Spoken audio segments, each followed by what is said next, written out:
Hello, hello, hello, hello. Welcome, welcome, welcome. We're live. Are we live? Can you hear me? I'm burning my cedar, getting that going here, getting that smoke in the room, setting the tone, establishing the vibe. Let's get it on, everybody. Oh, yeah. Yeah, that's wonderful. That's wonderful. All righty. Welcome back, everyone. For those of you who were looking for us last week, well, we weren't here. We were here, but we weren't here. We were behind the scenes. We were doing private lives. Private. The private lives. Yeah, Starry Night Lives is done privately one Saturday at the end of the month. The very last Saturday of every month. Let's say that one more time. The last Saturday of every month is a private lives. It's the same thing we do here, except we just do it privately. It's a smaller group. It's a nice little round table where people can share ideas, thoughts, questions, and it's just a really nice little group. That, yeah, whether it's about learning, whether it's just about your chart, whatever it is, questions about the future, whatever you got, we go over it. There's no set thing, I mean, there is if there's people who are like, I don't know, just tell me what you want to tell me. But overall, it's for you guys. It's for you to be able to understand yourself better ultimately and what the hell's going on in your life. That's pretty much it. Some folks find it to be quite healing, quite supportive. Some folks just love the camaraderie. But either way, whatever is your pleasure, right? Well, not whatever, but as long as it's astrology, that's what we're doing here. You can comment or send an email and I can give you more details. They are limited seats available in the private lives. So you always want to reach out as soon as you possibly can. It's the last Saturday of every month. All right. With that done and out of the way, let's see who we got here. Let me find the chat in the live stream and let me see if you guys can hear me. Oh, yeah. One more little tidbit I have to mention is that I have folks who have been sending gifts to the channel and they have been giving the instructions that the gifts are specifically for folks who maybe want to attend the private lives but may not have the means to do that. So I just want to make sure everybody is aware that sometimes there's those opportunities available for people who are like, oh my God, I really want to get in, but I can't. Anyhow, so far I've just been basically using my guidance, just listening to what comes through and saying, and then I communicate with people and say, hey, I've got something available for you. Are you interested? So for anybody looking to pay it forward, however you want to put it, to those who may not be able, who are in a tough spot, you just, again, send me email or just gift the channel and just say pay it forward for the private lives or whatever you want to say, right? You just let me know.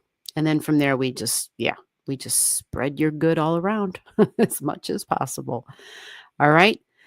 So I just thought I'd make that quick mention and I'm looking for the chat. The StreamYard's made some changes again, which is fine. Hopefully they're all good. Hopefully you guys can hear me. I know I seem like I'm really short tonight or something, like the screen. And I'm like, okay, I feel like a child. Okay, here we go. This is why I can't see you. I have this stuff. Okay, 4 comments. It's a slow night. All right, we can have a slow night. I got no problem with that. If it's a slow, then we will end the show. We usually start at 9 a.m. Wow. 9 p.m. to 11 p.m. That's the goal. All right. Oh, yes. Sinister Days. What's going on, Sinister Days? I see you there. And we got Magically Intuitive here. Oh, God. I hope I don't have difficulties tonight. My stuff is all whacked. All right. Let's see what we can do here. Christy's here. What's going on, Christy? How the heck are you? E. Franks, got your email. And before I forget, there is a video on the channel that talks about stelliums and talks about kites. They're both videos you would need to watch, Frank. It will help you to understand more about your chart. And we'll look at your chart and I'll tell you exactly why. It'll give you a little bit more information. Christy, remember your clocks. Yes, that's tonight. Frank said happy November 1st, I should say. November 1st, everyone. Abatha is here. Hey, Abatha, how are you doing? Hope you're doing good. Yes, remember to turn your clocks ahead, everybody. It's actually behind. Or back, right? Fall back? Yeah. Oh, man. Oh, there we go. Okay, it kind of went back to normal. Good. That's great. All right, so here we go. We go first come, first serve. You got to make sure I already have your digits, your birth time. This is astrology. Birth time, birth date, birth city, birth state. That's part of how I do the work. And we basically do speed readings unless you have gifted the channel. For those who send a gift to the channel, then I spend more time on your chart. You give to the channel gives back to you.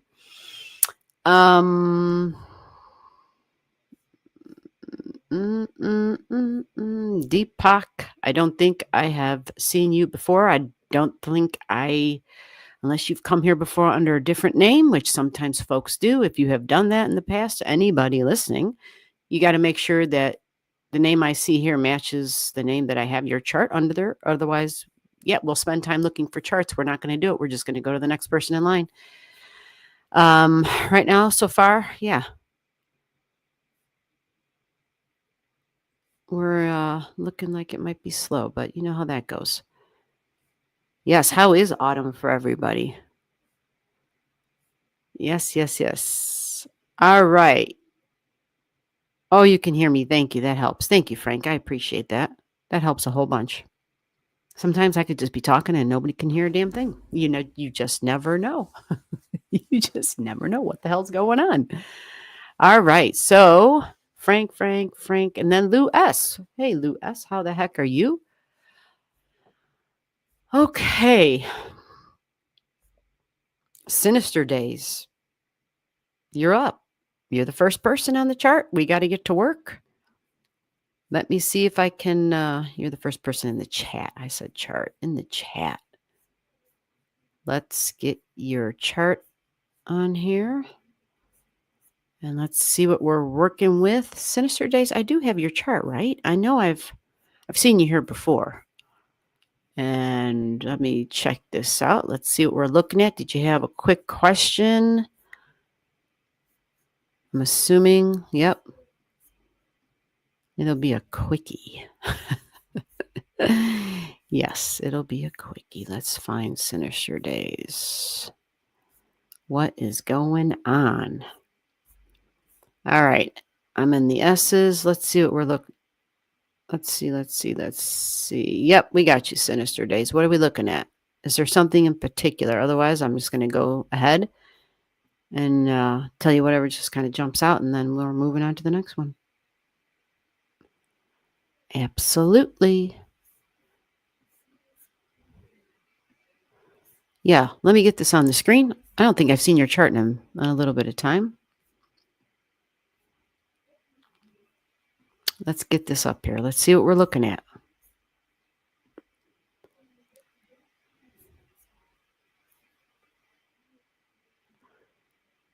Okay. Let me see if I can get that bigger. A little bit, right? That looks a little bit better. I can't believe I got it the first try. They moved all the they give you options, for like your camera spot and your screen, how it looks and the setup, the configuration, but they moved them all around and holy lo and behold, first time and it worked. Okay. So let me quickly look real quick here. Oh, let's see what we got here. All right. Excellent. Oh, Christy, I see you. I see you. I got a message. Okay. We will spend some time. Okay.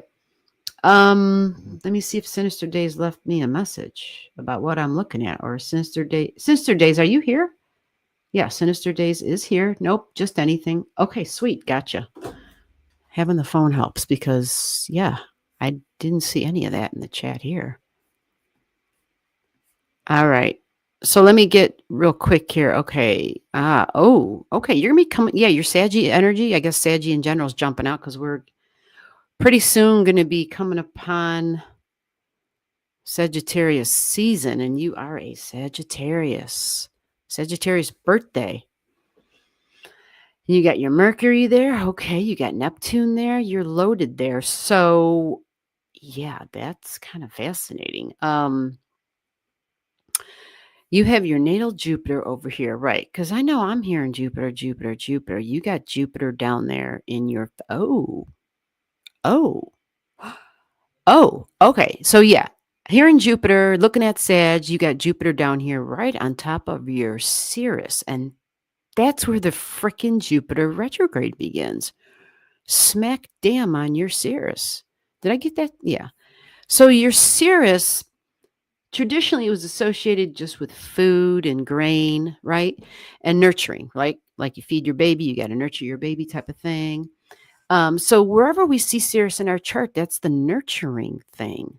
And yours is in the fourth house of home and family. And well, it's in the sign of Cancer of home and family. Uh, but I will add there might be a little, yeah, because your Sirius is in a retrograde, so it's going to be intense. It's a little bit stronger than normal. So there might be a need for emotional balance, emotional security. There might be some history here with mother wounds and mother issues, right? And just culture and family and possibly even some stuff associated with food as far as nurturing, especially for women in terms of like feeding a child, breastfeeding. Like mother wounds can look a whole lot of different ways. And it doesn't always have to be specifically just a woman thing because anybody can have a mother wound. Males and their relationships with their moms, females and their relationships with their moms. It's like a well-known fact. And well, I'll just leave that to myself because that might, I don't know. It was just kind of talking about some of the well-known things where relationships with our parents set like a tone, right? And I think sometimes those things go really deep. And the depth having Cancer in your fourth house, yeah. And then look at your seventh house, like all that Scorpio energy of partnerships. And yes, it is deep bonds and healing, but it's also traumas and wounds, right? That Scorpio energy, traumas and wounds. And look, you have Black Moon Lilith at 25 degrees, which is also a retrograding Lilith.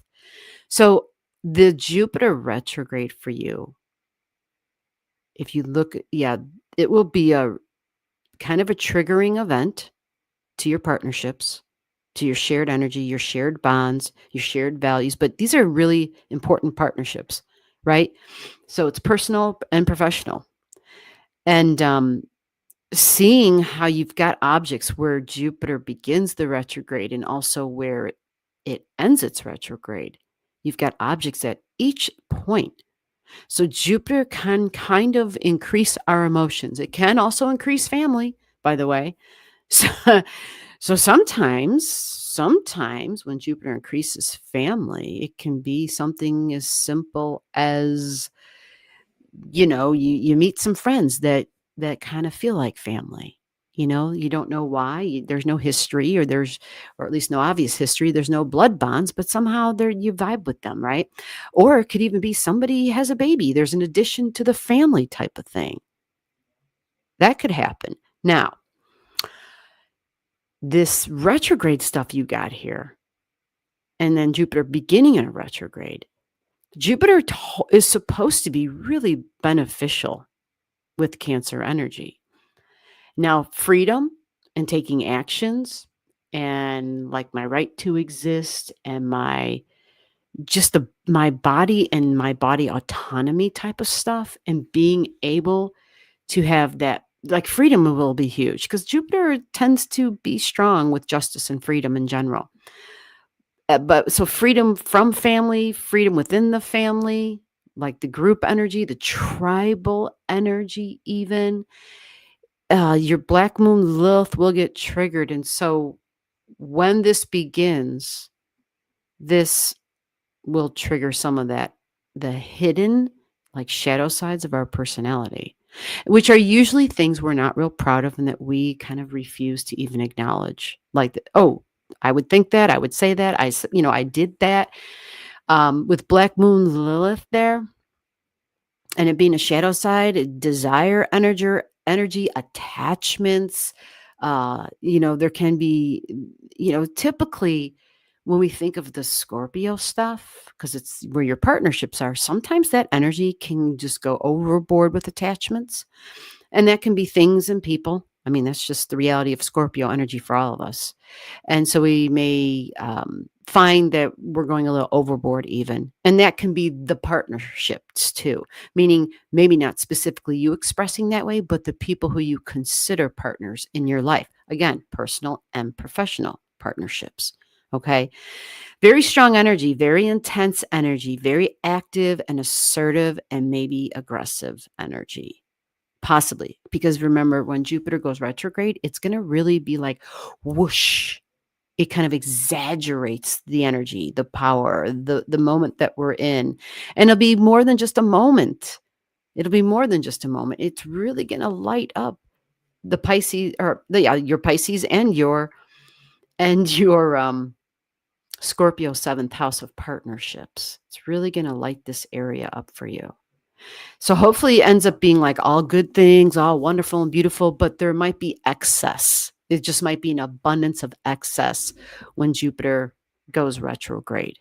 Okay, so the Jupiter retrograde, I believe we're looking.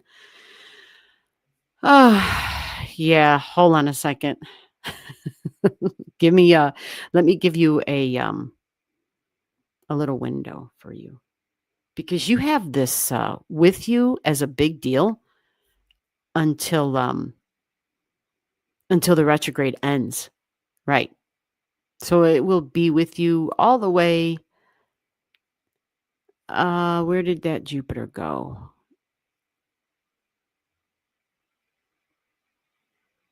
I'm looking at the Cancer energy. Where that? Oh, I see what it did. It gave me the wrong. Hold on. It gave me your birth chart, a duplicate of your birth chart. Okay. Let's see if this works. And let me see if, yeah. Okay. So the Jupiter is going to go retrograde around, I believe it's the 11th of this month. Okay. So we're like 10 days away. You're going to start feeling it before then, though. So emotions can be stronger. There can be more women around, or feelings, and, just thoughts and combination with the past and the future. Because Jupiter is also about the future, my beliefs about my future. But my philosophy on life, religion, spirituality, like that, all kind of folds in with this kind of energy. Yeah, this will be a thing for you. It'll ease off a little bit, but I would say January is where it's still retrograding, but it's pulling away from personal objects of yours. So when we think of the trine energy, which is what I'm describing, actually, I'm reading it as a trine from your 4th house to your 7th house of partnerships, 4th house, home and family, right? Nurturing, my foundation, my feelings, and can be literally your physical home as well. So it can possibly have an increase in that. And so sometimes people have, multiple places to live or something, or they're adding on, or, there's something wonderful happening within the home, right? Something that gives you some emotional security. And it is the public as well, the moon energy, something possibly, whether it's working with the public or, Yeah, that's that moon energy. But taking actions will be big. So once January comes around, this should feel there'll be some easing off a little bit for you. But then, just so that we're aware, I would expect for you that by February, yep, end of January, very end of January, January 31st, going into February, there might be a little bit of a swing in partnerships. There will be a communication and conversations that are had. And within those conversations, you may see either something beneficial, like maybe the dynamics have changed. And maybe if something beneficial happens, especially if there's something going on with lawyers or law or anything at all like that, there can be a change because your fortuna is going to get triggered. And that's basically talks about the highs and lows of our fortunes, but it's your partnerships. Okay. And so it doesn't have to be like huge, right? It can just simply be a temporary shift, a temporary shift. So the end of January going into February in partnerships, there should be a noticeable shift. It will easily occur. It is within deeply bonded energy. Communication is a factor, so it's not like it's a surprise. The only thing I'm just going to throw on and add in, only because it's the seventh house, and I'm not saying it because it's like, oh, you better not forget to say this. It's just simply that the seventh house is the house of open enemies. And I'm only saying that again because that's what the seventh house is, and I don't normally include that. And I want to be able to make sure I include that just so that everybody has a nice, well rounded understanding of that seventh house energy. So sometimes we can kind of feel like it's a surprise because if it's, yeah, maybe somebody's changing the way they come to you, changing the way they speak to you, changing their words around, and it can get a little Scorpio energy can be kind of stalkerish energy. I know Scorpios probably wouldn't like to hear that, but it's super intense and can be very detached and doesn't respect boundaries at times. That's a really good possibility. It's very intense energy. So I'm feeling though that it'll be. I don't consider this to be a heavy thing, especially since you have something at 15 in Pisces, your 12th house cusp line. It is a little bit of the subconscious, though, and the hidden and stuff from the past, possibly. So I am hoping that if anything, it's the ability to have a conversation about things that occurred in the past because you have this grand trine that's going to be happening. So remember, end of January going into February. Opportunity for communication and understanding and healing and hopefully forgiveness, the ability to move on. All right. We're going to the second one. Sinister days. How about magically intuitive? What's going on, magically intuitive? How are you doing? Are you here? Let me check my phone. We're going in order that you guys show up in the queue. So I didn't give people numbers. Sinister Days was number 1. Magically's number 2. Christie's number 3. E. Frank's your number 4. Remember your number. Abatha, your number 5. Deepak, if I don't have your digits, I can't do you. So I don't know if you commented again or what, but you got to get digits to me, and I have to have your chart drawn up ahead of time is usually best. So that technically would have made Deepak number 6. Lou would be number 7. Who else is all here? Steffi G is here.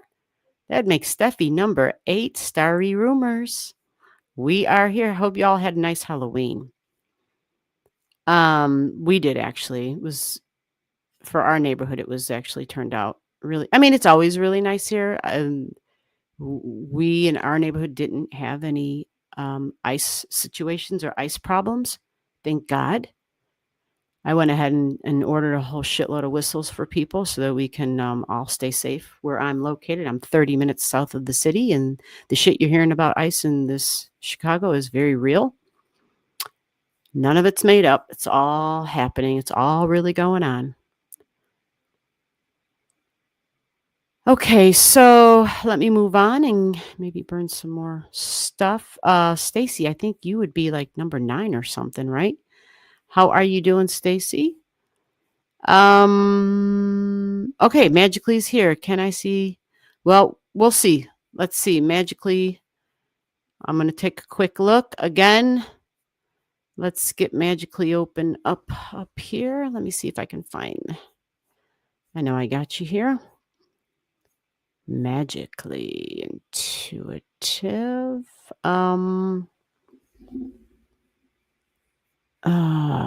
Where did it go? Where did it go? I gotta find the dang A's. M-A. There's too many M's. Man. I mean, I keep scrolling and I'm still in the damn M's. There it is. I got you. That took a minute. Okay. Let's get this. Let's get this on the screen. Add to the stage. It's moving slow now. Bear with me, guys. There we go. We did it. Got it on the stage. Oh, there we go. All righty. I guess I should move that comment, huh? I don't even remember pressing on that for that to show up. I wonder why. You know, I think I can move that. I think they were saying I can. They made some changes, and okay, apparently I didn't study it, so hold on a minute. I just wanted to move this comment real quick. There it is. Okay. Okay, so we're going to check this out for you real fast like here and see what there is to see.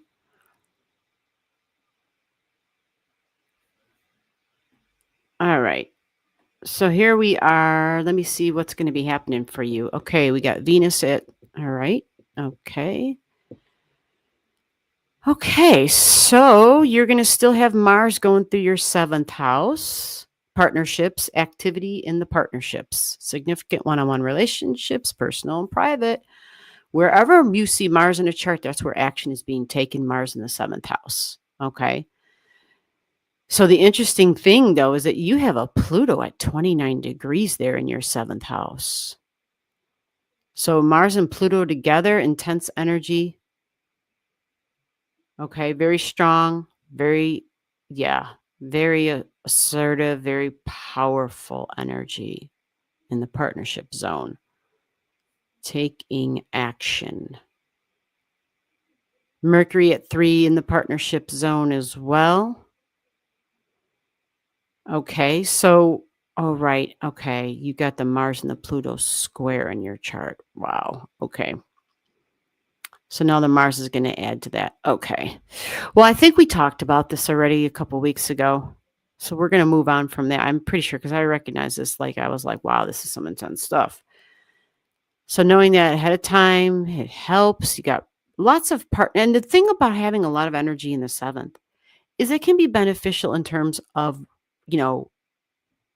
compromise and negotiating and meeting people halfway, right? It can be that way, which is great. Because when there's a lot of intense energy, then we got to try to get some balance in there. And so you have Juno that's going to be touching your Jupiter soon. Woo! Oh, lots of opportunities for partnerships. Yeah, let's see how fast this Juno's moving. Okay. So what happens is within a week's time, Juno's already pulling off of your Jupiter. It's pulling away. It's Juno sitting at 12. Partnership energy, right? Yeah, sometimes marriage partners. So it pulls away from the Jupiter. Yeah.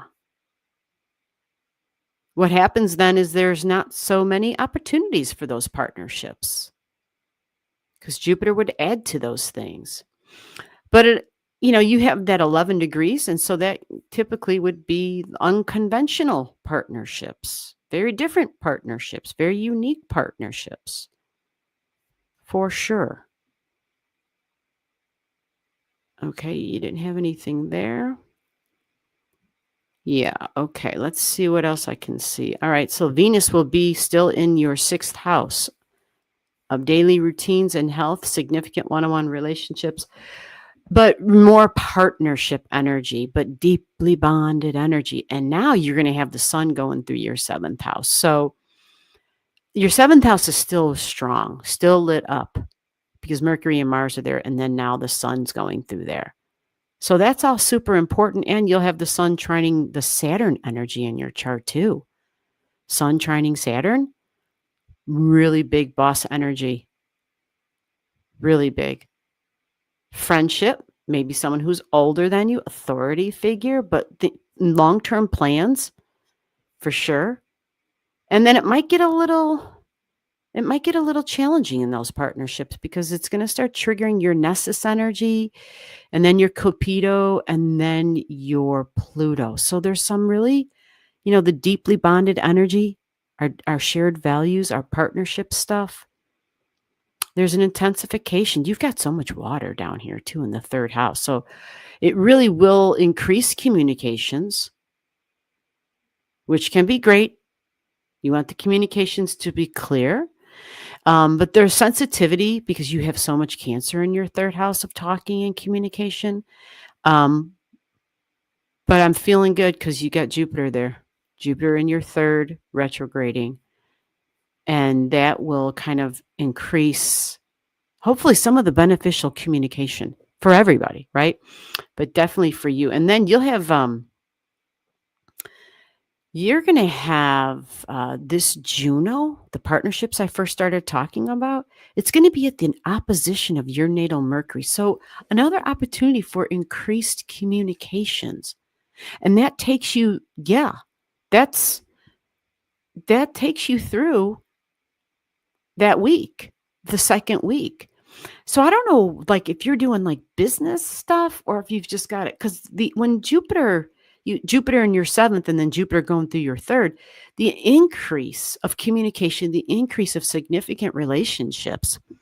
I'm just kind of hoping for your sake that like this is business and pleasure because there's a lot of supportive energy to increase communications and talk and plans about the future. It can be spirituality and religion, but maybe extended education, maybe a spiritual person comes along or something. But learning, because your Mercury's going to get activated. So learning more possibly about the partnership energy, for sure. But this would even be learning possibly about the past and the wounds of the past, talking about stuff that, because we're talking your 8th house now with this Juno here. It's going to get close to your 8th house and it's triggering your Mercury. So this is all really, really personal, really private. Sure, there can be some professional stuff in here, as far as business, but I think the 8th house with the Saggy energy there, I think it's important because your Jupiter's in the house of communications. So you might find there's things that you're like little revelations you're having that you're realizing stuff from the past. And you're able to talk about it even because Jupiter's in Cancer and it's that same Jupiter that rules all your Saggy energy. So the thing is, it will be freeing for you. It will be freeing as long as you're able to communicate. And it doesn't mean that, because not everybody's great at talking about stuff, but whether it's journaling, whether it's talking to a professional, whatever it is, whether it's talking to a partner, just let that shit flow. Let it flow. Let it flow. All right, we're going to number 3. That's Christy. All righty, Christy, you are up. What are we checking out? I know you were very generous and sent a wonderful gift to the channel. Okay, Lou S., I see you're passing. Let's see. Yeah, you are welcome magically. Okay, let me find out where's Christy? Is Christy still here? I'm sure she is. Okay. Christy, what are we doing? What are we looking at? You're up, Christy. Maybe she sent me an email. Maybe she's going to come on and grab the link, which you can do. You sent, let me supply the link in case you want to do that. Let me drop the link. Oh, she was asking for it. Here comes the link. There you go. There's your link. And then we can look this up. And let me find her comment again. I'm always. Yeah. I got to make a change on where those are located. That way, if I accidentally leave them on, it's A-okay. All right, let me get Christy's chart up here.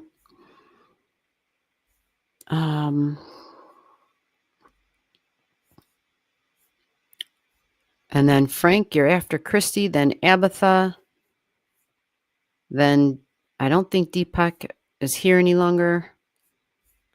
So who was after Deepak? I'm just saying this until Christy gets in the studio. Let's see. What's with the weird color and the weird lighting going on here? Yes, Lou, you made it. Lovely weather here. That's good. That is great. November 1st is always a date for great temps in Arizona. That's wonderful. Yeah, our daytime temps are in the 50s, so we're good. Like, that's normal. We had great Halloween weather. It was freaking awesome.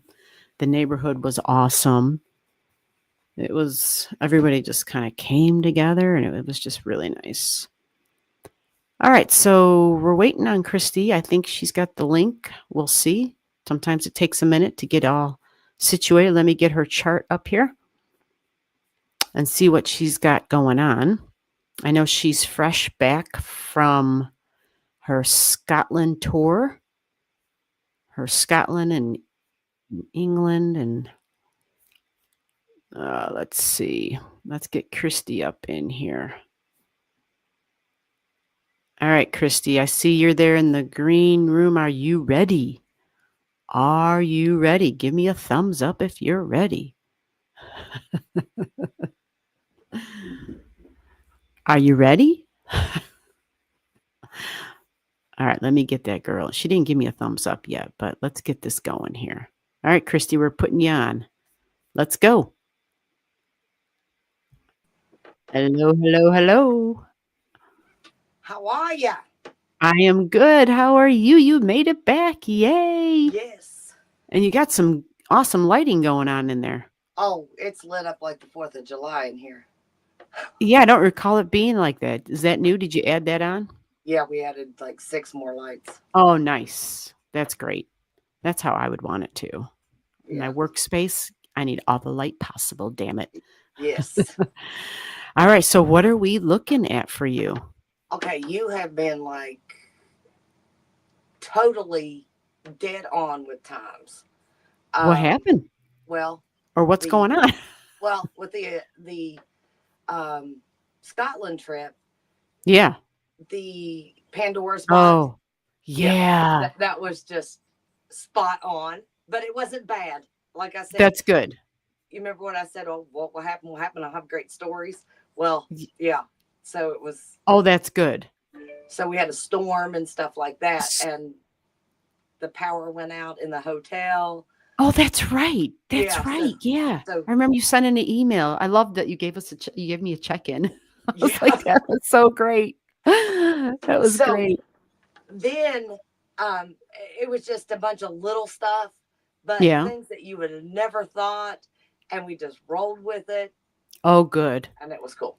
And knowing that in advance probably helped. Yeah. Like, to expect we're supposed to have, like, some challenges along the way. Like, this is what's in the cards. Yep. I would and imagine. It wasn't really challenges either. They were just like coming from Christy. Well, it was like the storm hit as soon as we got back to our hotel, and my traveling partner, she ran in, and I couldn't even open the door to the taxi, and it blew open, and then I ran into the lobby, and I was like, Toto, I said, Dorothy, we're not in Kansas anymore. And I thought the desk clerks were going to fall out, but so it wasn't a problem losing. No power? No, I had my suitcase, and I was getting ready to go to the elevator, and I thought, I'm going to take the steps. the power, if the power goes out, they assured us the power never goes out. I said, the power goes out, I'm not going to be stuck in this elevator. And I took the steps, and no sooner than I opened the door, the power went out. And I was like, I'd have Holy been stuck shit. in that So, elevator. okay, that would have been a problem, right? That would have been a Or are problem. you telling me you would have been Bruce Willis'd it and just ripped open the top of the damn thing and climbed up through it and been like, "We got this." Seriously? Yeah.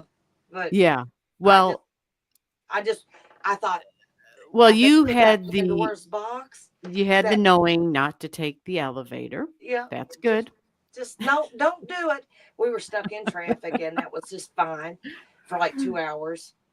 It's just little things. It Yeah. wasn't, Well, when most people go on a vacation, yeah, those little things, it's just like, son of a bitch, another thing. yeah.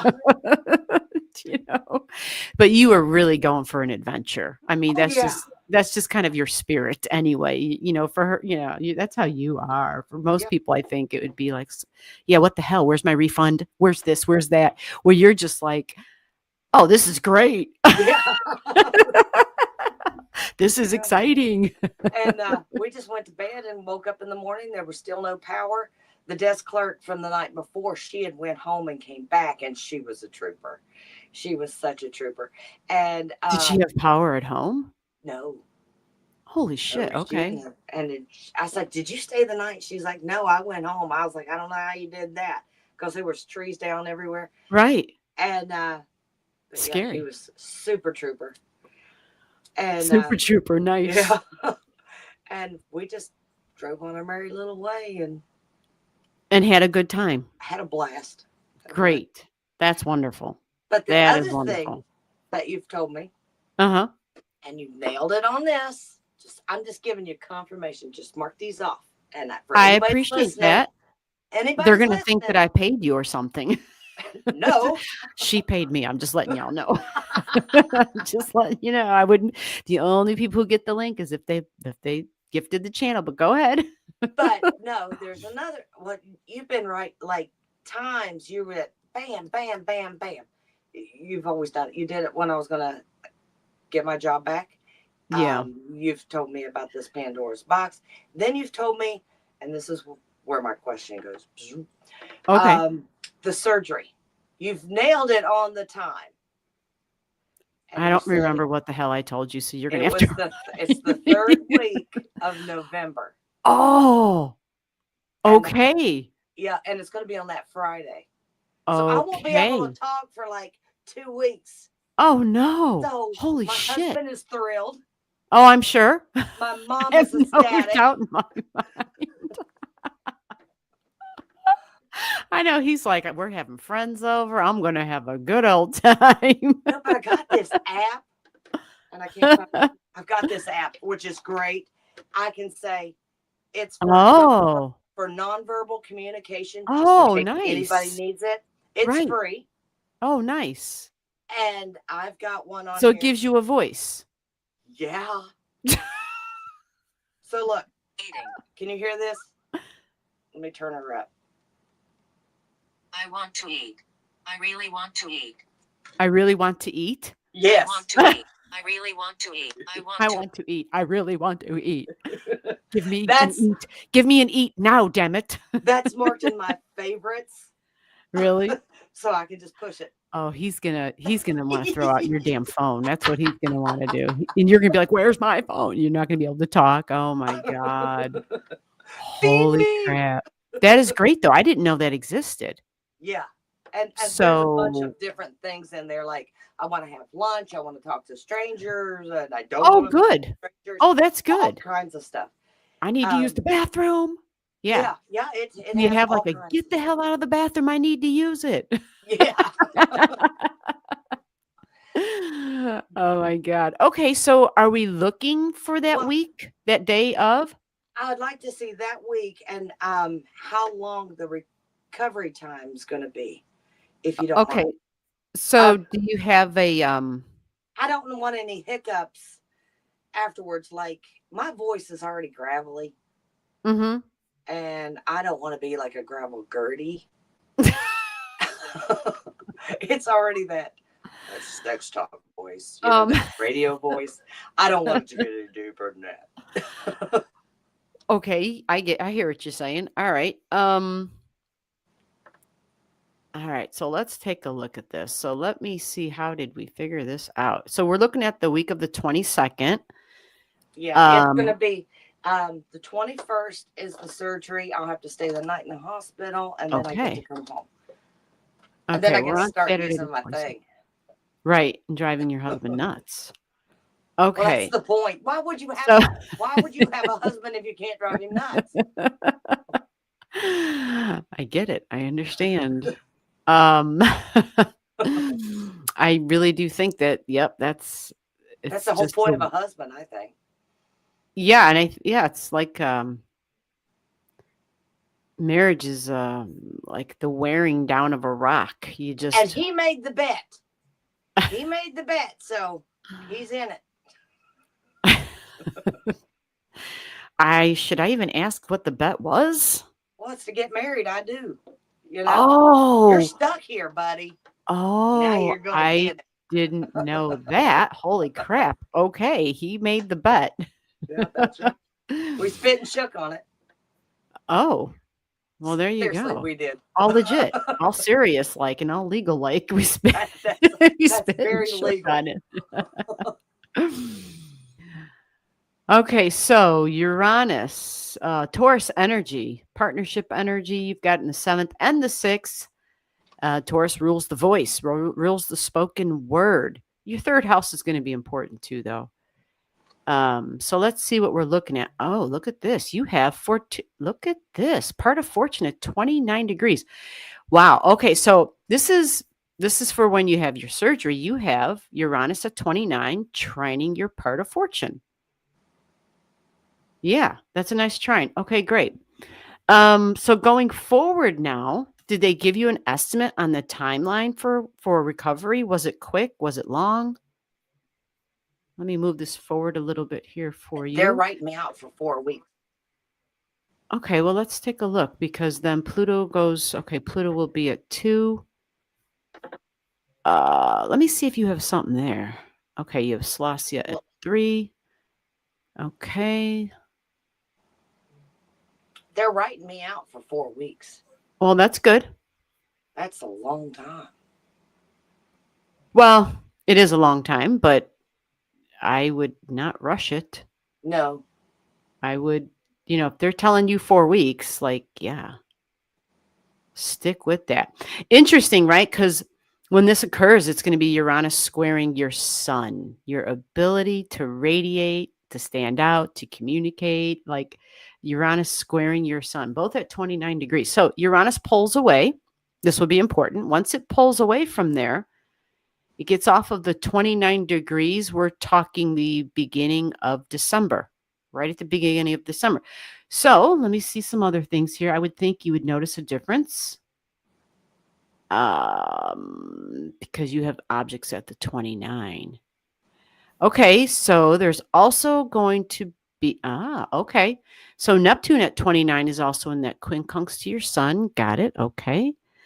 And Neptune's going to stay at 29. So, but Neptune stops retrograding. So by December 13th, that Neptune will stop its retrograding energy, which means the whole hospital / not feeling really great energy, feeling run down, that should diminish. And let me give you yeah, because it was exactly quincunx your sun.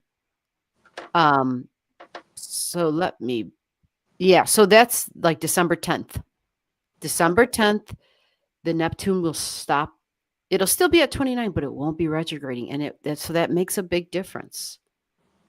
Let me see what else we got going on here. Pluto will still be going through your 3rd house. That's not going to change.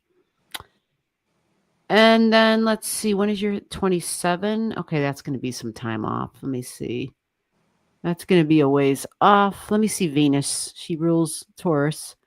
Okay, so Venus now is going to be, oh, interesting. Okay, so at the same time, December 10th, Venus is coming up close to your north node in Saggy.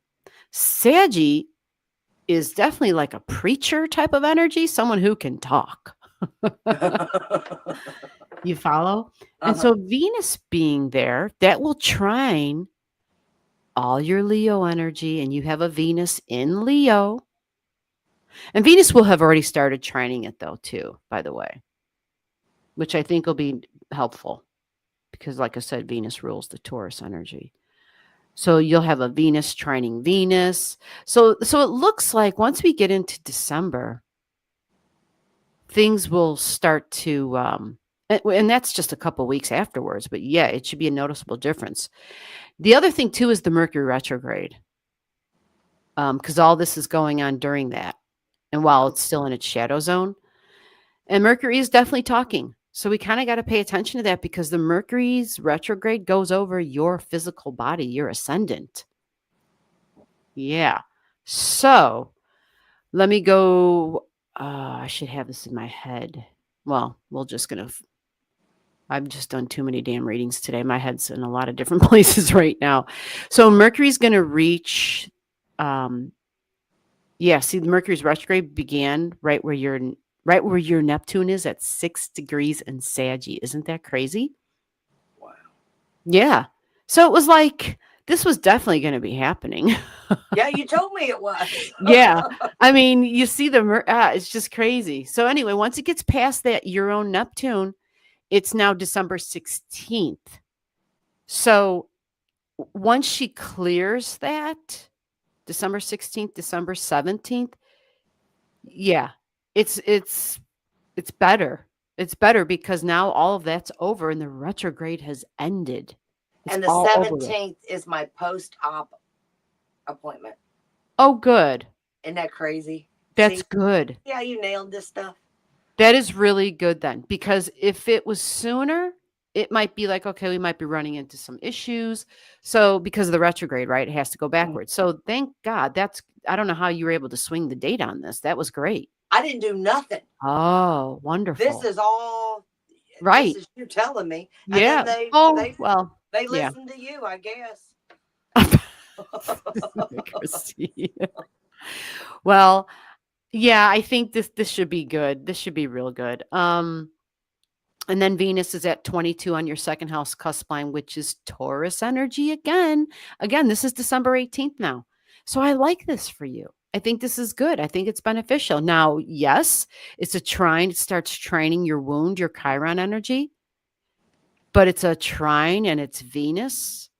And it's in fire, and your own Venus is in fire up there. So I feel like maybe creative forms of expression, but usually this is your children. You said before, when that Chiron stuff gets triggered, something with children. So yeah, maybe it's that. But the 24 degrees though kind of does speak to, history in the past and like 12th house kind of energy and soul energy even. Mhm. But freedom, I think you're going to experience like a great relief. I need it. Yeah. Because it's The like other I've been on thing, a train. though, is just remember, though, you still have Chiron that's still close. The Chiron in the sky is still close to your Chiron. So whether it's my individuality and standing out as a creative being, right? Like we know there was stuff in there we talked about before in the past. Because Aries wants that right to exist and it wants that freedom. Now, this is in the fifth house of relationships and romance and all that, So, but Venus bringing on trine energy, I'm liking it. Okay. Yeah. Because Juno's even going to be part of this. Juno's at 26, the sun's at 27. You have a lot of trine to your Leo stuff up there. A lot of trine. And the trine energy, again, it's usually optimistic. It's usually exciting. It's usually alive and active. And the Venus hitting your second house cusp line of voice. Mm-hmm. Yeah, it looks like this should be like a good whoosh. Christy's live. She's up and talking. She's functioning. Well, here's the other question. With the voice, Mm-hmm. but then my eyes, because I know you can tell. Everybody can tell. I've got a lid labs and a lid lag, and my optometrist, because I had to get a second opinion on this, he said the surgery is 85% that it's going to go back to normal. My surgeon says he did 175. He does 175 these a year.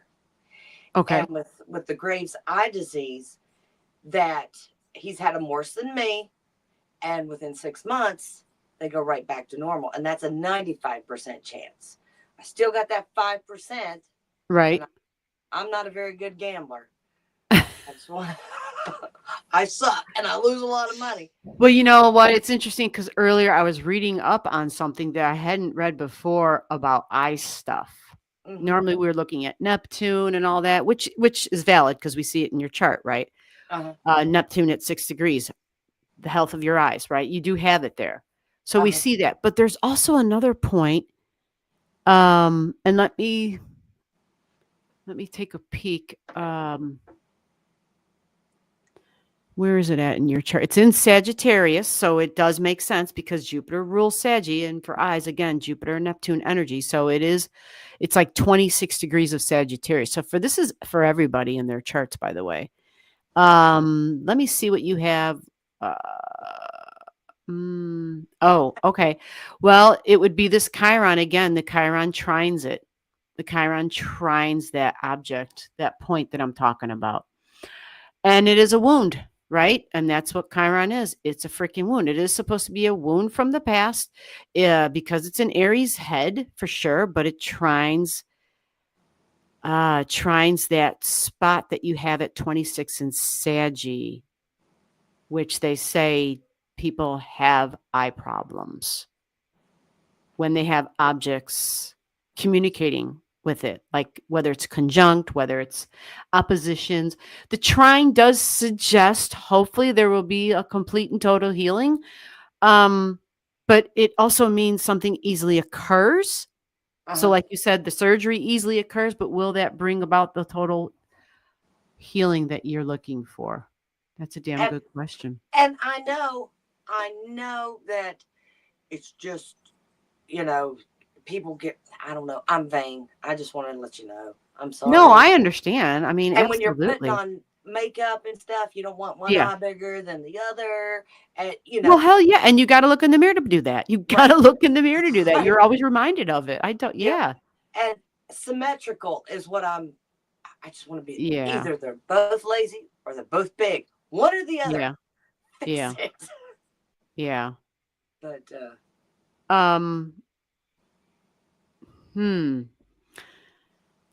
yeah, but a trine is a good thing, right? Well, adjusting things, typically it means something easily occurs. Mm-hmm. And you do have a grand fire trine with this because your sun is still part of it. Your sun's at 29. Mm-hmm. And this spot I'm talking about is at 27. And I will add, there's going to be like this new beginning type of energy coming up on one of the new moons we have coming up. And it's conjunct this spot in your chart. There is a new beginning. That's good. Yeah, there is a new beginning. The thing is that Jupiter is still the ruler of it all, though, okay? And Jupiter tends to expand on something, right? So the point that I want to make is because Jupiter is expansive, because that's its job, to expand and exaggerate something. But Jupiter is my benefic, right? It is. You're right. You are right. So it is. Expand healing too, right? Yeah, absolutely. You've got Jupiter and Pisces. You do.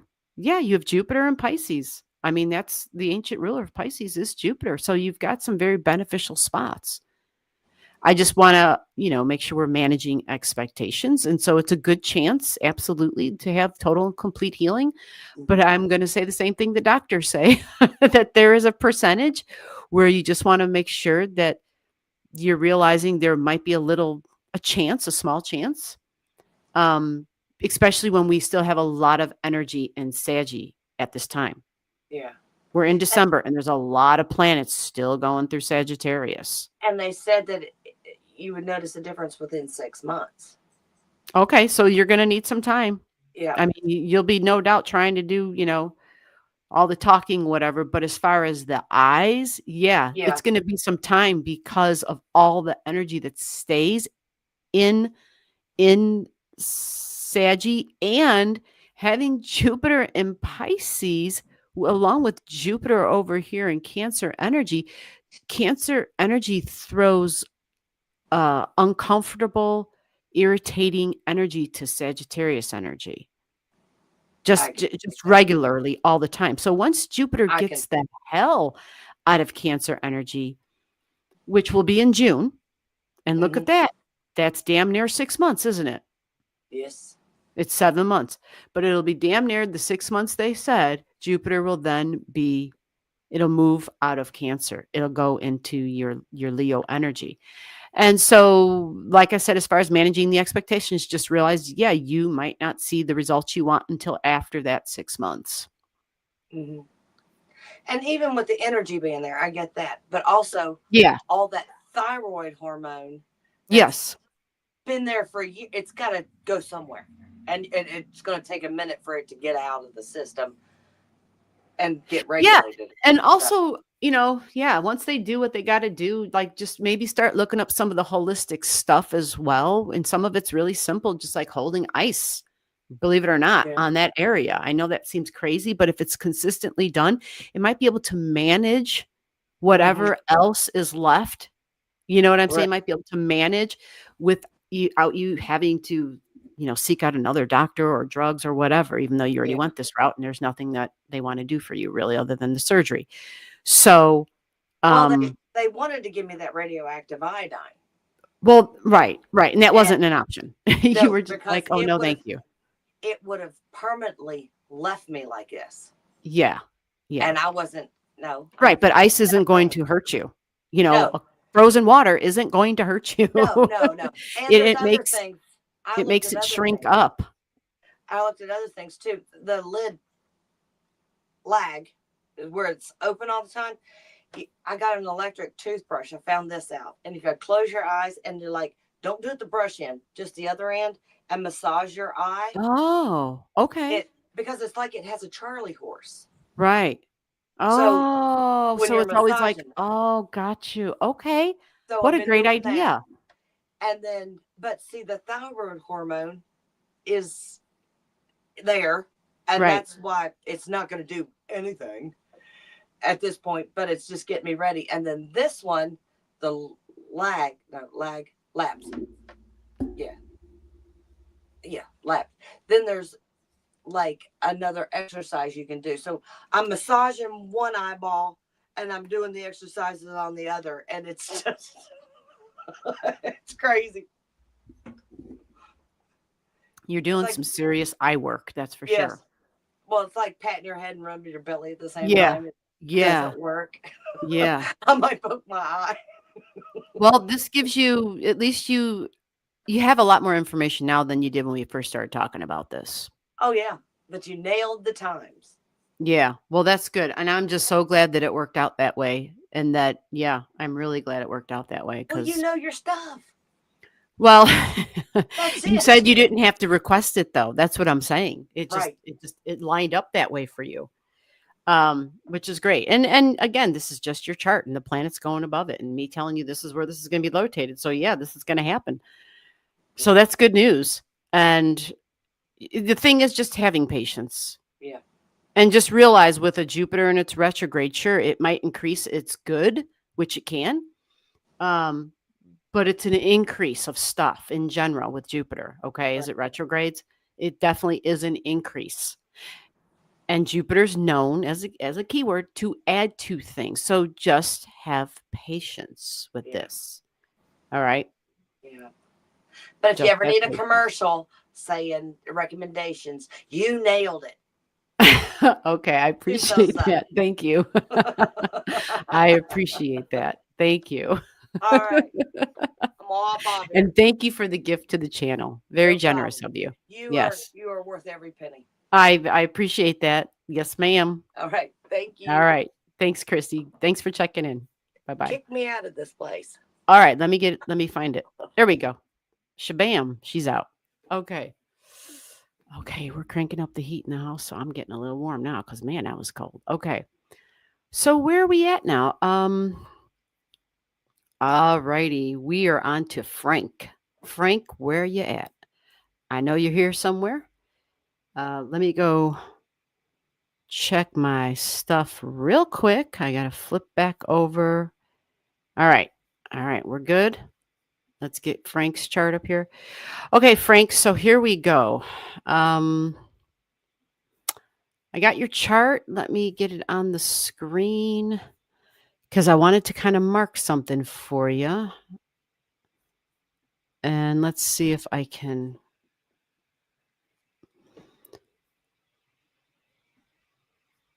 Okay, let's get this up here. So Frank had a question. Frank, do you mind if I share the question to the group that you had? Which, by the way, yes, Frank sent some of his music for all those that were at the private live last week. Frank sent some of his music. So if you could do me a favor, because he said he wanted to make sure that those that wanted to hear it, send me an email. Remind me, Frank's music, please. And I will send you what he sent me. I didn't listen to anything, so I can't really make a comment about it. I literally just saw it as the live stream began or as I was getting ready. All right, Frank, here's your chart. Here we go. Yes, you are welcome. Okay, so Frank had a question about Vega. There's Vega in Frank's chart. VEG. Right there, 15 degrees. I have so much on this chart. Is that 15 or 14? It's close. And Frank's got this gigantic trine, a very strong trine with his Vega. If you look at his chart, he's got Jupiter at 16 in Taurus, right? He's even got a house cusp line at 18. He's got a point of victory at 12. Point of success at 19. Okay. And then when we go to the other Earth, he's got Uranus at 14. Uranus, Pluto at 16. This is a really strong Earth trine. Big and strong. And you can see it on the software of what the system has. There's a big trine drawn in. Now, Frank's energy comes pouring out through the top right there. Because Frank's got what we call a kite, really. And some might argue and be like, well, I don't know about that. It's not at 14. Trust me, it's coming out through there. It comes out that way because he has so many conjunctions at the Earth. He's got a lot of planets and house cusp lines. So, yeah, everything just comes flowing through there, right up to the top of his kite. So it's right there at your midheaven, Frank. Now, so this matters because Vega is part of it. So what you're doing, though, is you're trying to dissect the Vega energy when the trine of this kite all works as one. It's a group.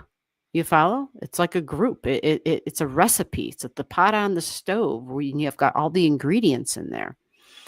And not to mention the big stellium you have in Capricorn. It's a huge stellium. And when we have a huge stellium like that, yeah,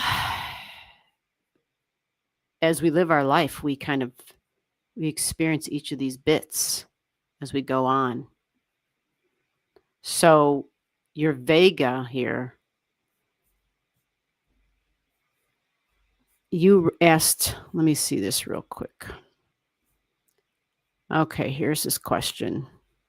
So I'm going to share this, Frank, because you did some research and it matches the research that some of the information I've seen before. and that yeah.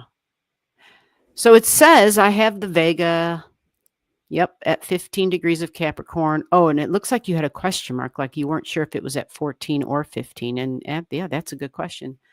So let me get for sure over here. I just had your detailed chart on here. And let me get off of here, and let me go find your chart one more time on the software. And we'll get this up here. I think I got E down here. Yeah, I think it says E, Frank.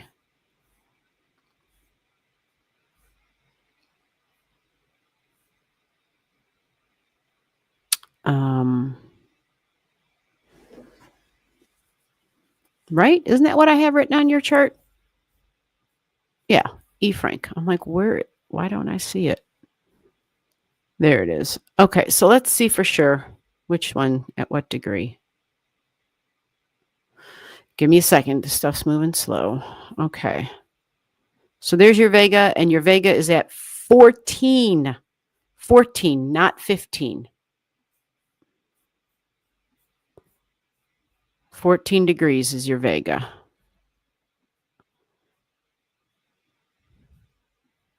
Okay, definitely creative energy, Frank. Absolutely creative energy. And even more creative because it's in the 12th house.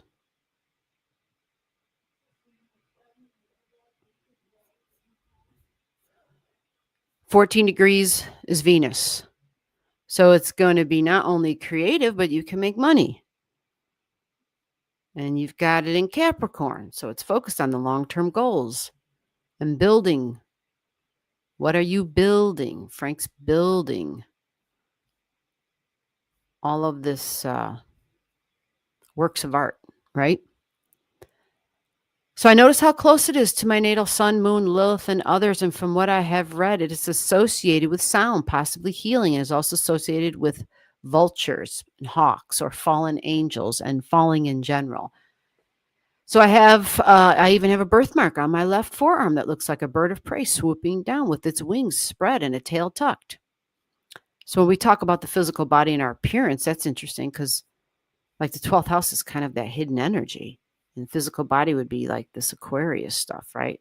Your ascendant, which is Capricorn at 29, and then the rest of your first house. So that's interesting. Let's see, associated with sound. Can you tell me more about Vega and how its placement in my natal chart affects me? And are there any other fixed stars or minor planets that you notice? Okay. Well, Frank, I think you're asking a question that you already know the answer to as far as being part of your life purpose. With a kite in a chart like that, there is a huge blessing with kite energy because I've seen so many people who have trines in their charts. They have these big triangles, yet the energy is scattered. It doesn't really have a focus point. So the kite is what gives it a focus point. All the energy of the kite comes shooting out through the top. So the trine energy, all the energy of your beautiful earth trine comes shooting out through the top. And it's in the Scorpio energy. So when you speak of healing, this Scorpio is healing energy, healing the wounds of the past or healing intense wounds, healing traumas. That's Scorpio stuff. Okay. Now, the 12th house is also healing. So it's not just, hey, what about Vega? But the 12th house lends to sound and healing, right? Now, as far as some additional things about Vega, let's see. Okay, so let me see if I can find something here. Yeah, music comes up again and creativity with Vega. The software that I am using even speaks about Vega as, let me read what they tell you or what they say for you. It's okay. So it is traditionally a very fortunate star. It's about harmony, artistic talents, and a kindly nature. There is an eye for detail and having balance. There is a caution, though, with this because it says avoid self indulgences, keep an even approach. Now, that might be something you can relate to because it's the work. It is the work. Capricorn is the work and what I'm building, what I'm always working on. But this the dreams, my dreams. What am I? Yeah, I'm working towards my dreams. 12th house. Um, 12th house can be tricky energy to recognize, but it is creative. But the Capricorn stuff is usually quite obvious. It's material and tangible, right? So when we speak of, the 12th house being hidden and you having a Vega as part of your creative stuff and having it at 14, associated with the money and the income. I got a cat trying to bust down my door. Wow. Hold on. Oh, she's already in the room. I'm like, holy crap. Okay. So when we talk about the 14 degrees, money and the income stuff, it can be tricky with the 12th house because many times it's like, where is it? I don't see it, right? I don't see it. Or it's somehow it's music or sound or whatever the creations are that are kind of backstage, that are kind of like the backdrop or they're just not out in the front. They're not in the spotlight. They don't get center stage. They're not super obvious, right? It kind of reminds me of how it might be for, some of those, whether it's soundtracks or movies, and, people have pieces that really don't get acknowledged and recognized. But boy, when they get paired up with a visual, all of a sudden, sometimes they can really, that makes them a big hit, even because 12th house is moving pictures. This is the movies for sure. So that's just saying that, this super creative, powerful energy that you have, this wonderful kite, this just powerful kite you have, because my God, Pluto and Uranus being part of it. Yeah, it has the ability to really speak almost on a soul level to people, for sure. And as far as Vega, and any other fixed stars or minor planets that I think are part of the life purpose that I notice in your chart. I mean, automatically when there's a kite, that's part of the life purpose. Like, this is who you are. It's not like you're not going to do it any longer. Hold on. Let me get this kitty cat. Come on. Come up this way. It's a better way.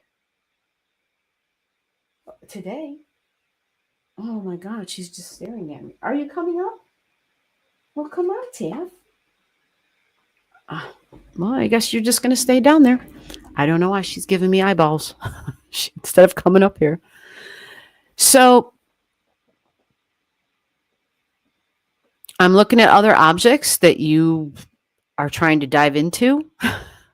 I'm assuming you want to dive into these because you're feeling like there's untapped energy, possibly, that you can utilize. And usually the trine stuff for people, is the most prominent because it just is so easily occurring. This Chiron, I think I already talked about this. I know that's not a fixed star, but you have Aldebaran here at 9 in Gemini. That's definitely fixed. You've got some other stuff in Taurus over here. And that may play a role in some of because it's especially the algo. Algo is considered malefic energy. It's not necessarily like, oh, great, wonderful, this is going to take me places. I'm sure there's something positive. It's like considered a dark star even. It's about desire energy, great desire, especially being in Taurus. And at 25 degrees, it can be this great desire to assert self and my own values, my own desires, and my freedoms and my body. And so it does send a strong trine to your part of fortune. They're both at 25 in Capricorn. That's there. Now, it's not part of that beautiful kite, but it's part of a beautiful, strong trine to your Mars. You see that? Yeah. So this is energy basically that you've already tapped. That means because it's part of this beautiful trine that's things are just they easily just click and happen with your values, with your daily routines. And again, it's more eighth house energy, but you will just take action on these things because Mars is there. Let me see, what else do we have? And then, yeah. Antares at 9, and I don't even know. Let me see, what is that over there? It's at 13, and that's more self energy. That's more me, right? 13 degrees, and you even have something over here at 13. Oh, that's Sirius. Okay, Sirius. That's divine feminine mother goddess energy. And that's another trine. Holy shit. You have a lot of trines. And it's really nice because they connect. Like this connects with your Chiron. Yeah, that's another trine that connects. So you're already utilizing that. It's Pisces energy. It's more creative energy. Again, it's soft, feminine kind of energy too that you're tapping into, like a nurturing vibe, which is really nice. And once we share your music, we might even feel that, right? We might recognize it because you got that Cancer and that Chiron working together with the Pisces energy.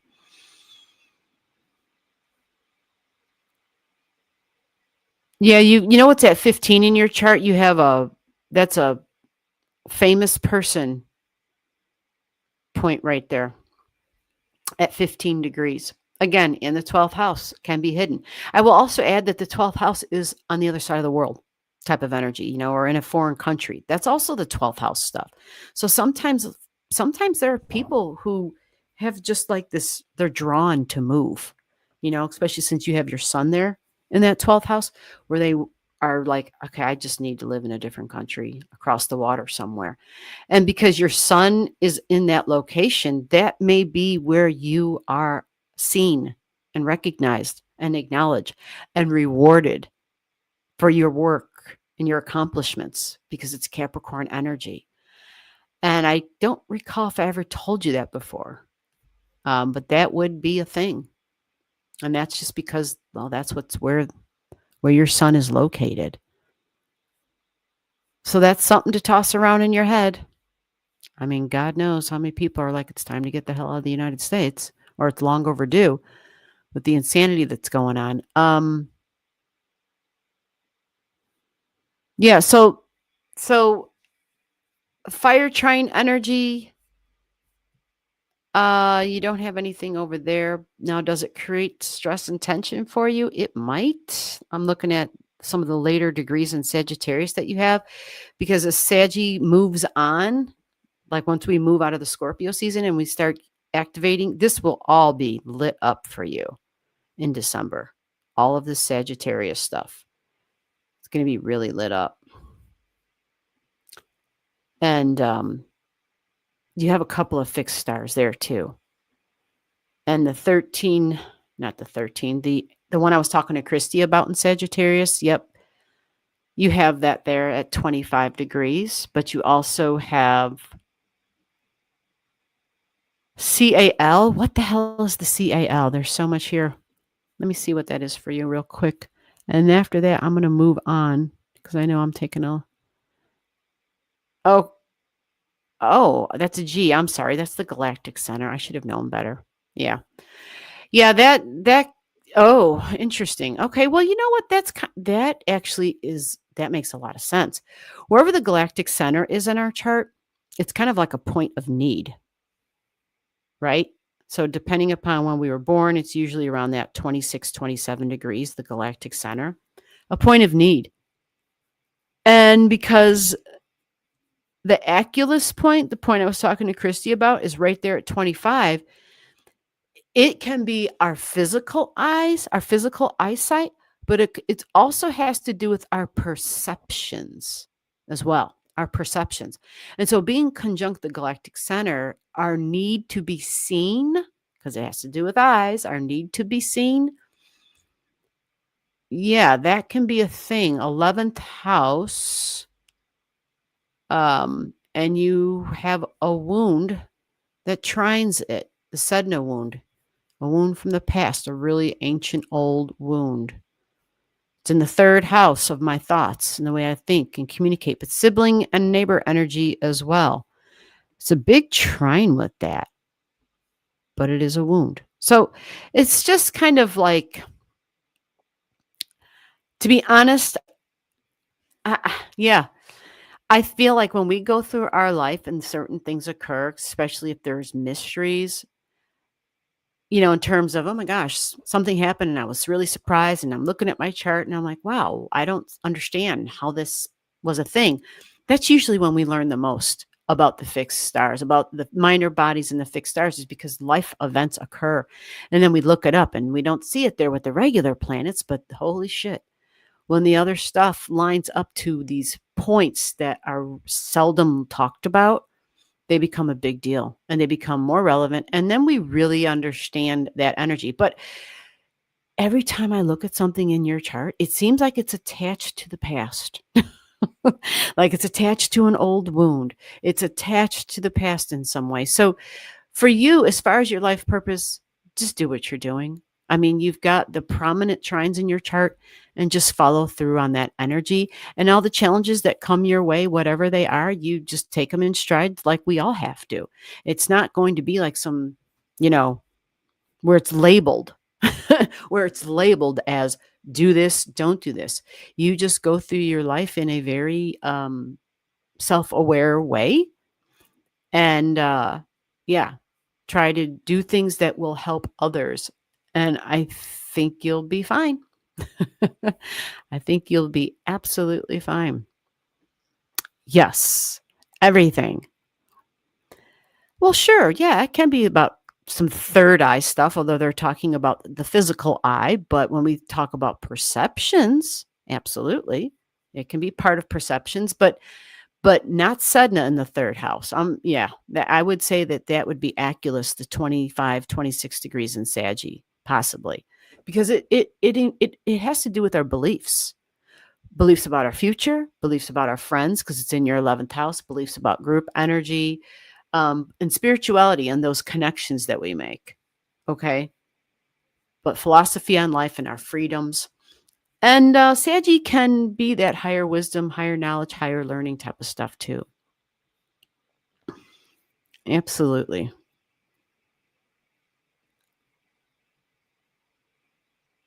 Oh, okay. Well, send whatever you want to send. And then, like, if we have time, if you want, maybe I can share some of that on the live stream. We'll see. All right. So I hope that helps. Let me,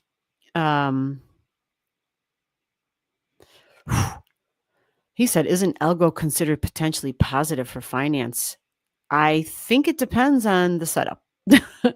Because typically anything I've read on algo, I'm going to be honest, I haven't really read anything more negative than algo. I'm just saying. Anything I've read about algo has been like, they haven't had really good things to say about it.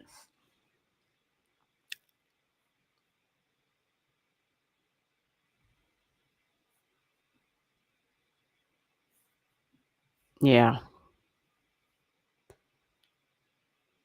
Okay, so after Frank, what was Frank? Number 4? Who was number 5? Abatha, are you here? Abatha, are you still here? Hello, hello, hello. Is Abatha still there? Abatha, you're up if you're here. If you're not, I'm going to move on. And after Abatha, Lou's passing, it would be Steffi G if she's still here. Abatha, Steffi G, then Stacy. Yeah.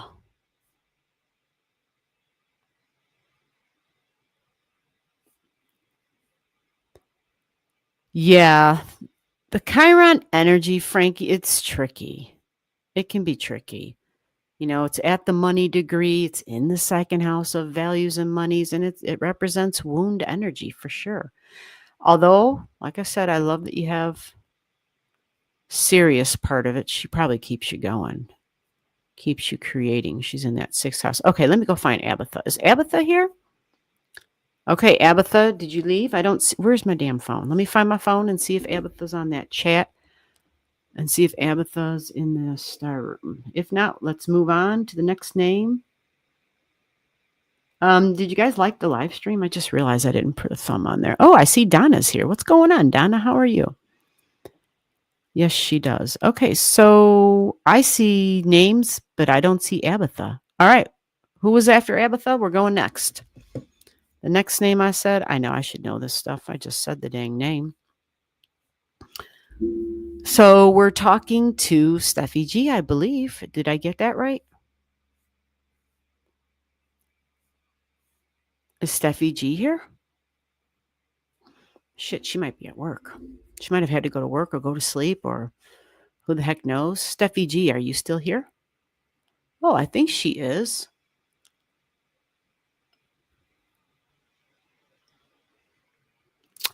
I don't know. Steffi G, are you here? Going once, going twice. Oh, Steffi G's here. Look at that. Woohoo. Awesome.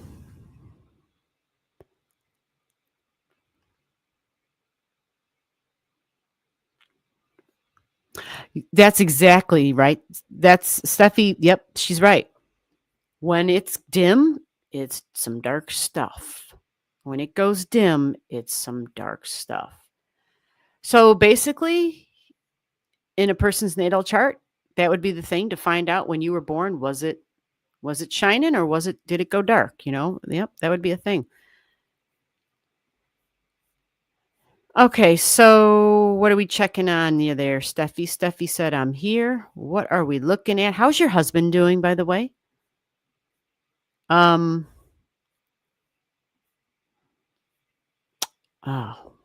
let me get my chart going here. It's a little wackadoodle.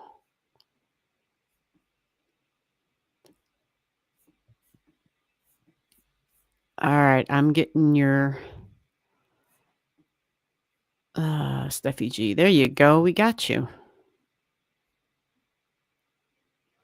Okay. It's a little delayed though. Hold on. It's like doing its own thing. Okay, Steffi said, I'm here. She said, can you send the link? Let's get that in there. Let's do that. And let's do that. There you go, Steffi. There's your link.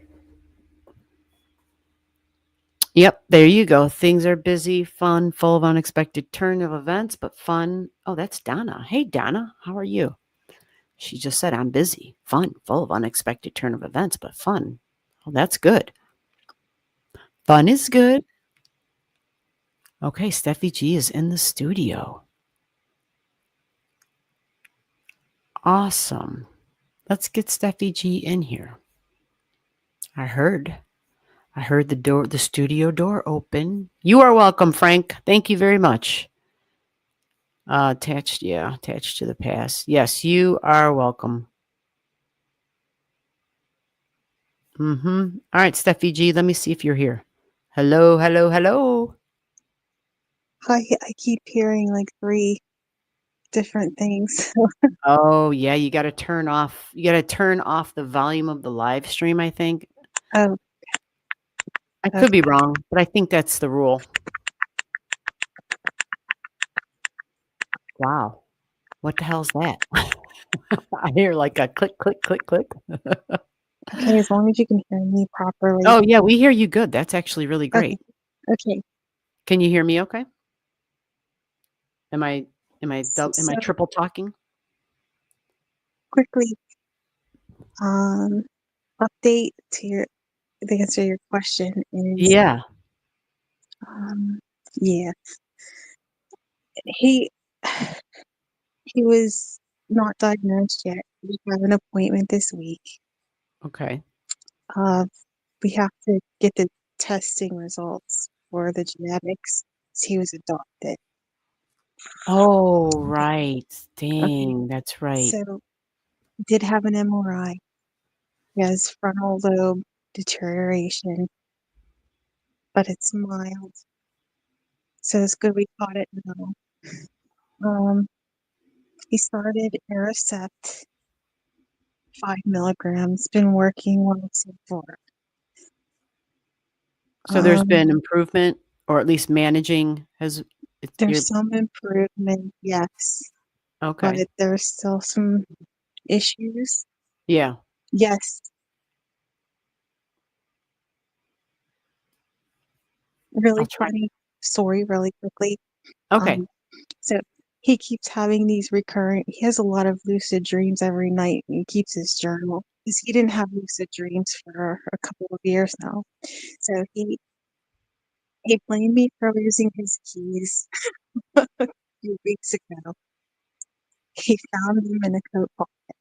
So in the dreams, he's been having random people run through and toss him the keys. Tossing him keys? Yes, Oh, I just thought that was kind of funny. interesting. Random people tossing him Yes. keys. Hmm. And it's like a repeat theme. Yes. They Okay. will run through the middle of his dreams and then toss him his keys. Okay. Yeah, it's a reoccurring theme. And he Like, knows that they're his keys. yeah. Okay. Interesting. Wow, So can't say that's huh. one thing. Yeah, the So, car he's got keys the that key. He's got the keys. the car keys that he blamed me for losing. Get the hell out of here. Yeah, yeah. He's the one. He's got the keys. Ah. The keys actually aren't lost. No, they're not. Mhm. He Hmm. signed a check yesterday for property taxes and then lost the check right after. Oh. We can't find it Oh, anywhere. shit.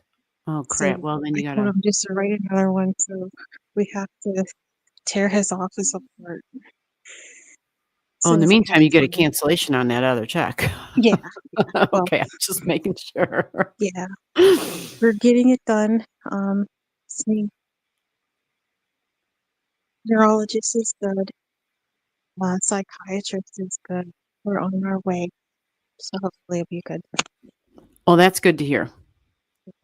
So Because the last anyway, time we talked, you were like, "Oh, yeah, stuff is happening."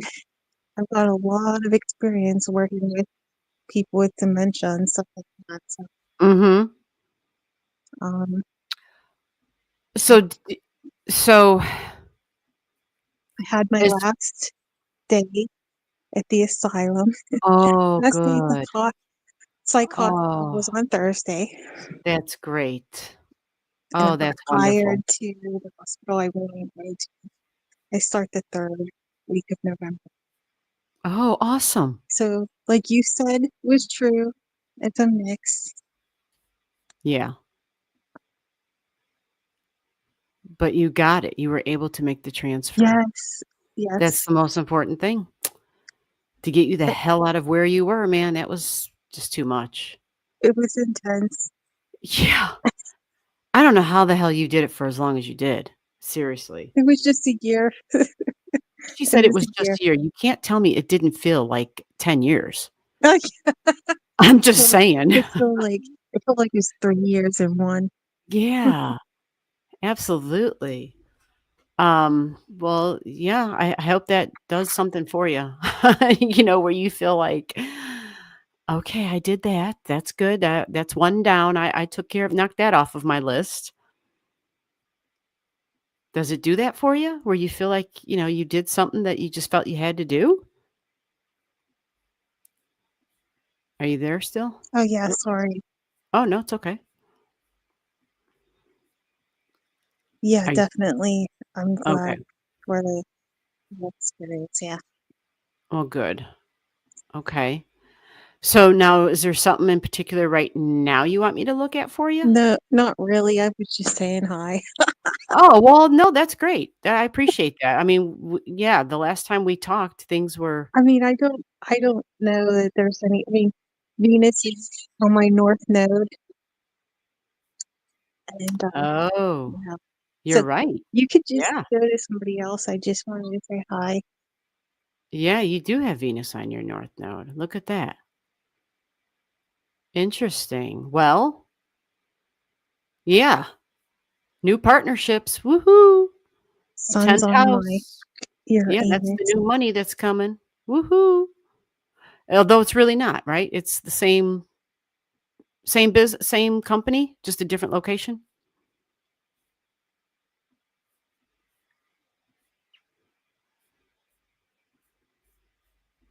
Oh yes, same company, different hospital. Okay. I didn't realize our delay was that long. Sorry, my fault. No, I didn't realize it. I'm sorry. I don't know how to get rid of that, but okay, well then this is all good. It all makes sense. And so you'll just be dealing with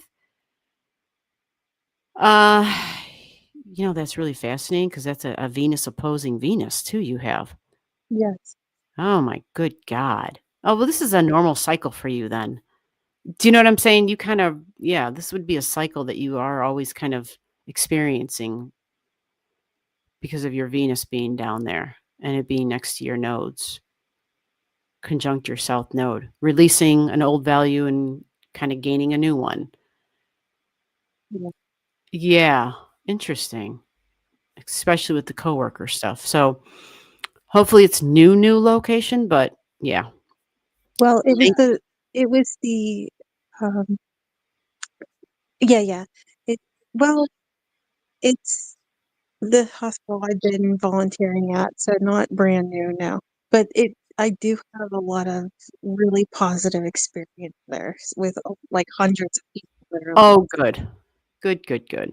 Well, then that sounds like it'll be good. I just remember when you left the last one. Yeah, I hear you. Yeah, and I'm thinking, okay, It's we're not sort of going back getting to that, better. right? Okay, well, that's good. Well, sometimes the distance and time really does help things. Yeah, I hear you. So, and now you go back wiser.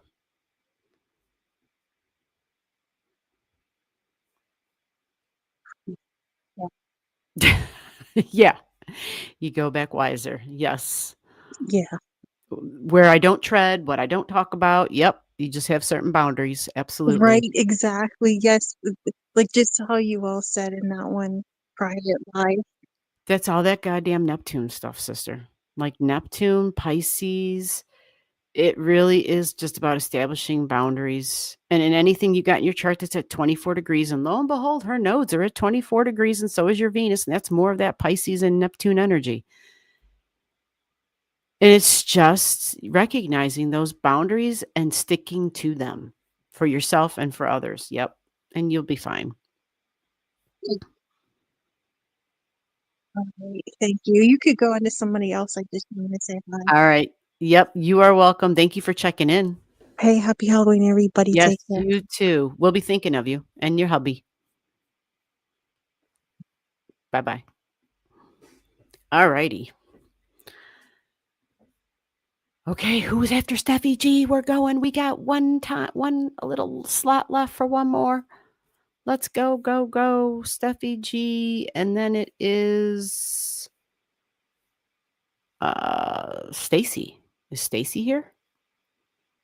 Stacy, I don't think Stacy's here. I haven't been really reading the chat, so I should just shut my mouth. Oh, Stacy's like, I am here, damn it. Look at this. Oh my God. She said, I have a date at noon tomorrow. Holy smokes. Let's get that up here. Let's get, we're in the S's. That was perfect. Yes. Let me get the S's. So Stacy, just so that we're clear on this. Just so that we're clear, what's tomorrow? Oh, a date on Sunday. Look at that. Interesting, huh? Let me get this chart on the screen. That would be the next step.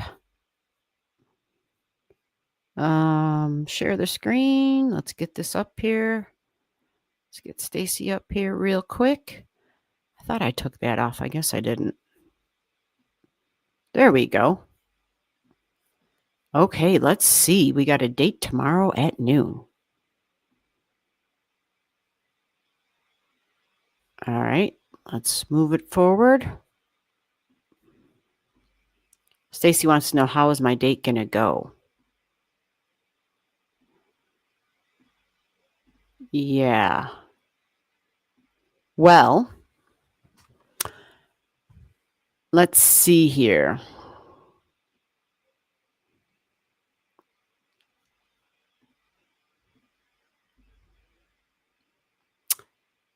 I'm moving it. I'm moving it. It's only at 6 a.m. Sometimes this thing is just like molasses. I got molasses, damn it. Well, Stacy, it was bound to happen with Uranus conjunct Juno. Right? I mean, really. She's got Juno right there at 0 degrees in Gemini. I'm like, is this your... I would just think you would have had more dates by now. Or at least surprises. And yeah, maybe we should take a look at this. So here we go. 11:45 a.m. Let's just take a look there. That's where it put us. So that's where we'll kind of take a peek. So yeah, you got Uranus sitting over there at 0, retrograding Uranus. So there's your Juno at 0. And I'm looking at the air. Okay, let's look at your nothing in Pisces. Let's look at your Virgo. Nothing there. I'm just looking at trines and squares right off the bat real quick to see if we got something. For a trine, actually, even though this is at 0 because it's retrograding, yeah, you have something in Scorpio at 1 degrees. It's Urania. Did you already look at this person's astrology? 138, and Pluto squares your Urania. Interesting. Okay.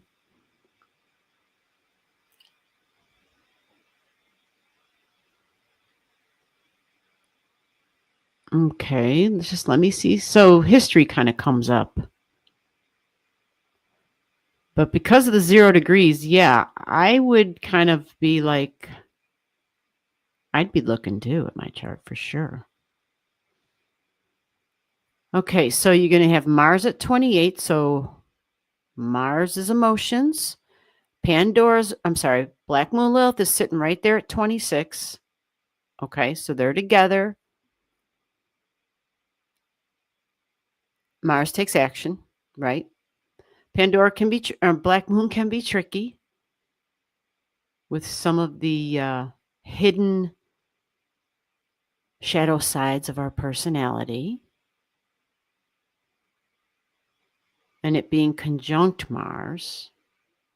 So that can be a little tricky.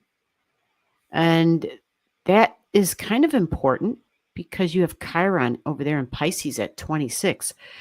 So tomorrow, well, I mean today too, but this black moon is trining exactly a wound of yours. You got Chiron at 26 in Pisces. 26 is the Venus degree. It's love, right? Desires. This black moon will be at 26. Love, desires. It's in Scorpio, right? It also trines your Mercury. You got Mercury up here at 24 with the Jupiter on top. So what I like about this is that Jupiter is your great benefic. And this Jupiter is still going to be part of this trine for you. So here's the deal. I know you were talking to somebody a week or two ago or whatever, and you've probably talked to some other people since then with Uranus going through your seventh. The thing is a lot of these communications or people that you're meeting, like there's just history involved. And I have a feeling you already knew all that. There's the past that's definitely involved.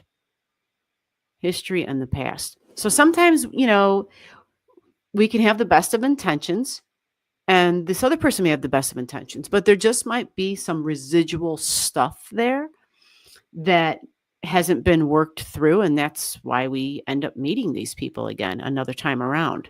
Okay.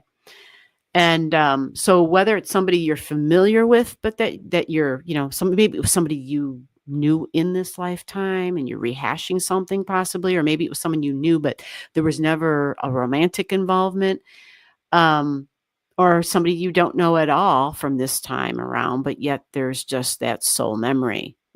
Can be all three or one of those. And with that adds a level and a layer of complexity to it.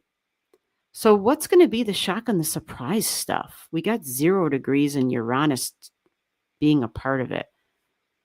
I'm trying to see the connections here. The moon will be in Aries at 1 degree. So the moon had just gotten off of your Saturn, which will be good by this time. At this time, the vertex is in Aries conjunct the moon. Let me see if I can move this 15 minutes ahead for you. Vertex moves really fast. She'll still be in Aries, but she's going to move. And I'm just hoping she's not already on your Eris, who's like a mean, angry, Eris. She's mad. She's mad for not having a seat at the table. Okay, so it looks like the vertex is moving, but yeah, it won't be on your Eris yet. It's getting closer to it, though.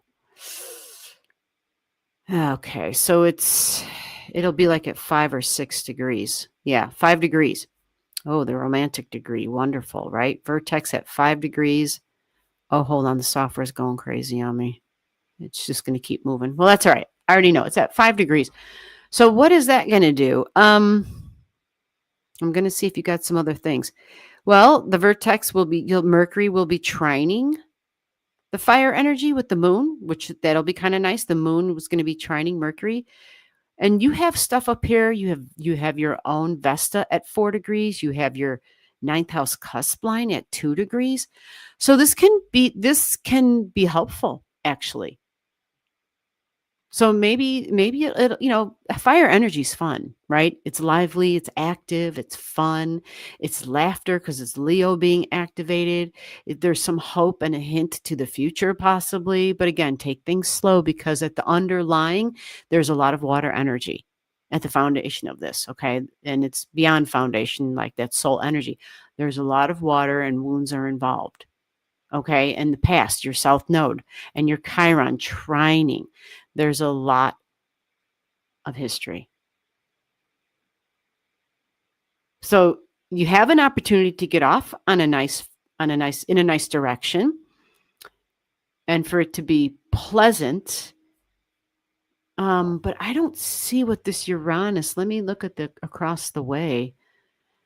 She doesn't have anything 0 degrees Sag. Okay, well, maybe there's a transportation issue, or maybe there will be a communication issue, and it could have to do with that 7th house stuff, and whoever you're hooking and meeting up with. But see, Mercury's already like at 3 degrees, so she's already moved past the Uranus. But this isn't just talking, but it's local community, my local business, my neighbors, coworkers, siblings, peers, cousins, like it's people we're familiar with even.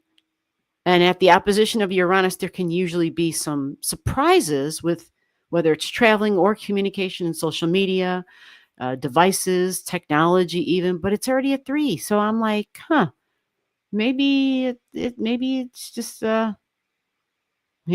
Uranus retrograding, triggering your 2nd, 3rd house cusp line, I should say, with 2 degrees, but I don't think so. But it brings up communication again and technology. Was this someone that the introduction was through like an online app or whatever? Or was it like through, I don't know, a friend of a friend, a sibling, like the Mercury stuff where someone introduced you to or something? Did that occur? But yeah, I'm looking at this Uranus and I'm trying to figure out how is it going to play out other than being near your Juno. There's probably a quincunx in here that I'm... Well, there is a semi-sextile to your Sedna because your Sedna's at 0 in Taurus. So that's like a semi-sextile. And a Sedna is the past again and wounds. So that's not telling us something new. We already know that there's already some history here. And the whole point about the history, just so that I'm clear, let me see real quick. But yeah, the point about the history, it's not to say like, oh, you guys have a great history. This means it's like meant to be. I never say that. It's really more about there's just something that needs to be resolved. And it doesn't have to always be a bad thing, right? It can just simply mean there's some residual stuff here. And we're just, we might just need just maybe a recognition and acknowledgement even possibly. Now, I'm seeing here next to your Juno, you also have Sirius here. Okay. This makes the 0 degrees stronger. So, this Pluto thing might be a thing. This might be a thing. And that Mercury might be a thing. Maybe you might get, maybe there might be a delay of some sort because it's in Mercury's shadow zone. That's the other thing too. Mercury's going to begin a retrograde when it gets to 6. It'll be at 3 tomorrow, right? So, we kind of always just got to remember that kind of stuff where we might not have all the information. So maybe there's a miscommunication. But I don't see a lot of stuff that's angling this in a difficult way where it looks like, well, let me see I already talked about your Jupiter. I already talked about the Jupiter up in the sky and the wounds from the past. Let's see if it sextiles your Venus, right? You got a Venus at 24 with your North Node. It's a nice sextile to them. Yeah.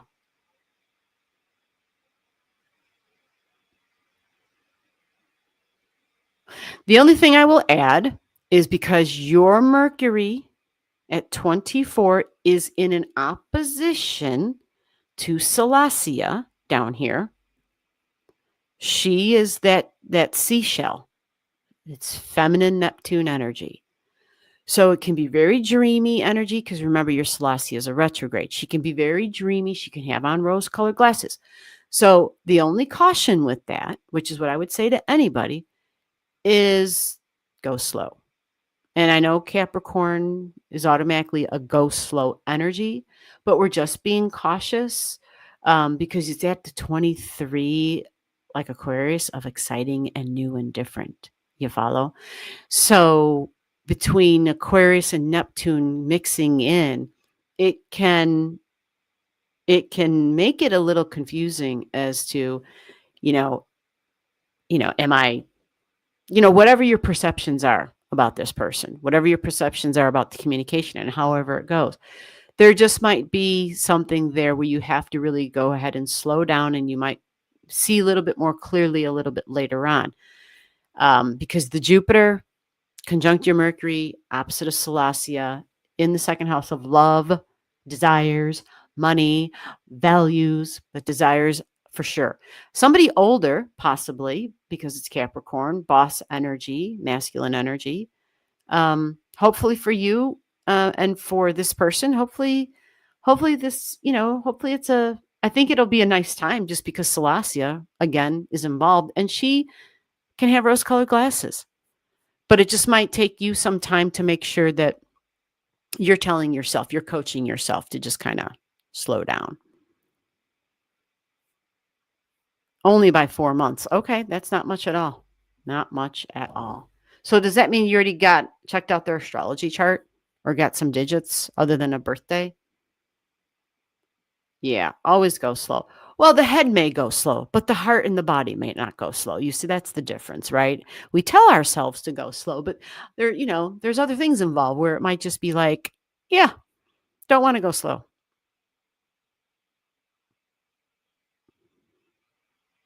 Okay.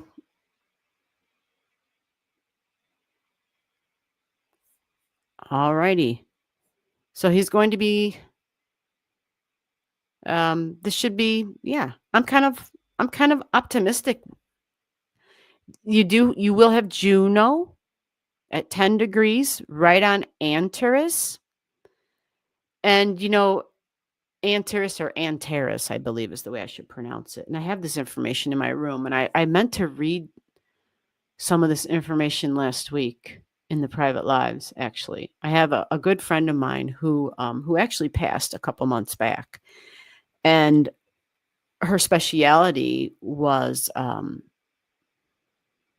looking at some of the fixed stars. And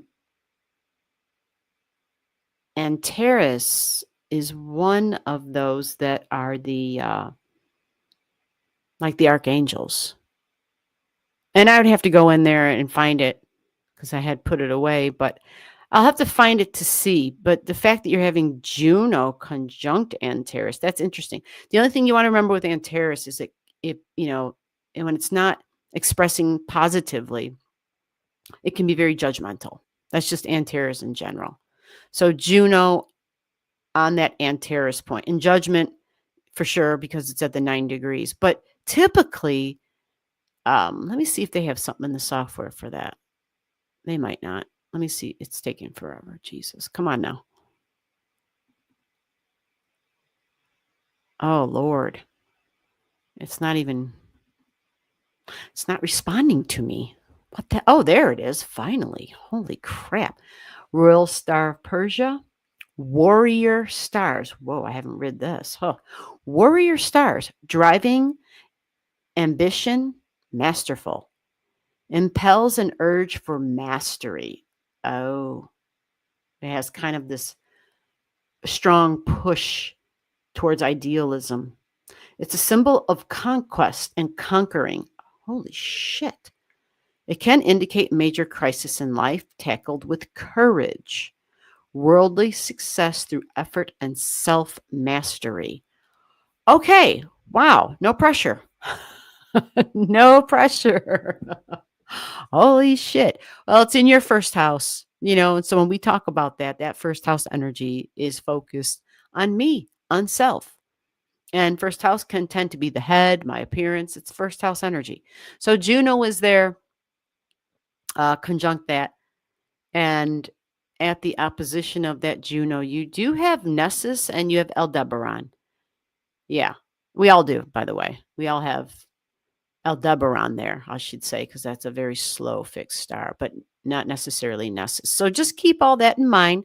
There might be, maybe some negative thoughts in your own head that you're having. And just keep things in check. But overall, I would say that because the moon is going to be in Aries, it's all about new, fresh, and starting something. Absolutely. And Aries can be very fun energy. Can be very fun. It can be very childlike, but that's part of the fun of Aries energy. Is its fun and courageous nature. It's optimism. That's some of the beautiful stuff that I love about Aries energy. It's definitely not afraid. And so it wants to, try things. It wants to explore. It also likes to be kind of, we think about Aries energy being first and leading the way kind of energy. So just embrace its pioneer kind of never done this before, or, because that's like one of its superpowers, really, is that pioneering spirit. But it's known for the drive and the passions. And I'm only talking about because that's where the moon will be. That's where the moon will be. And because it's in your fourth house, and because Sirius will be very close to the moon, right? At the 3 degrees, and then vertex is at the 6 degrees. And then as a little time goes on, the vertex will trigger the Eris degree, which remember, she's the angry energy. Just, just keep that in mind, because when Aries gets angry, it probably tends to go off the handle in general, and it's because it didn't think first, right? So those are the things that I would take with me going forward into meeting somebody new, to just kind of keep your Aries energy in check, especially Eris, because she loves, she's always feeling like she never has a seat at the table. And she's kind of like that revolutionary kind of vibration to her, for sure.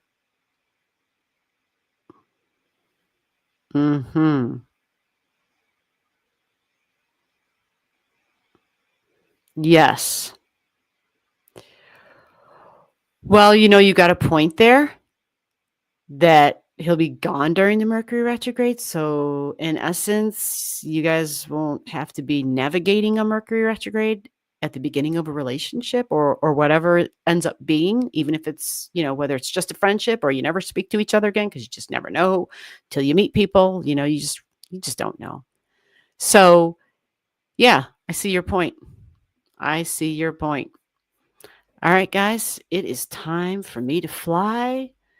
Donna, I just want to make a quick mention here. You had sent me an email about starting up a new channel with a friend. And so whenever you get that information as to what that new channel's name will be, then I'll share some other information with my folks here. And then I'll give you also, maybe we'll set up another time and date where you can come on and tell us ahead of time what this is all kind of going to be about, right? And kind of like what you told me, if you're comfortable doing that. If you don't want to, that's fine too. But I think it would make sense. That way we can kind of, especially if it's a new channel, if it's new, then yeah, might be kind of tricky. But having the name in ahead of time and knowing, then we can kind of see if other people want to check it out and go from there. Yeah. Especially if I'm doing predictions for all signs for 2026. It'll be quick because I'll have done my homework and I'm just going to go right through it.